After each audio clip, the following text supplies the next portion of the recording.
একজন বিক্রেতা ৩ টাকায় ১৫টি লেবু বিক্রি করলে তার 60% লাভ হয়। তাহলে ১ টাকায় সে কতগুলো লেবু কিনেছিল? এখানে কিন্তু কেনা দামটা চেয়েছে। তো এই যে 60%, এই 60% কে কি আমি লিখতে পারি 60/100, ২০ দিয়ে কাটলে ৩, ২০ দিয়ে কাটলে ৫। তাহলে এটা কি করলাম? এটা লাভ হয়েছে। তাহলে আমি বলতে পারি আমার যদি কিনা কেনা দাম সিপি হয় ৳৫, তাহলে আমার বিক্রয় মূল্য হবে কত টাকা? ৳৮। বিক্রয় মূল্য ৳৮। তাহলে এটা হচ্ছে আমাদের কেনা দাম, রাইট? তাহলে এটা হচ্ছে দাম, রুপিস। আচ্ছা, দামের সাথে কোয়ান্টিটির একটা কিন্তু সম্পর্ক আছে। কি সম্পর্ক জানো তো?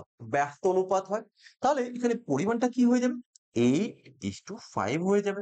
এবার কোয়েশ্চেনে আসো। ৳৩ 15 টি। তাহলে ৳১ কত?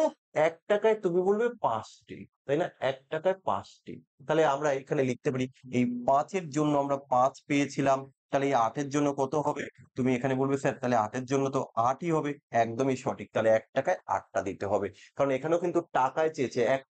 আমি ৳৩ 15 টি। ৳১ তাহলে কয়টা? ৳১ ৫ টা। তাহলে ৫ টার রেসপেক্ট এ আমাকে ৮ টা করতে হচ্ছে। তো আশা করি তোমরা প্রত্যেকে বুঝতে পেরেছ।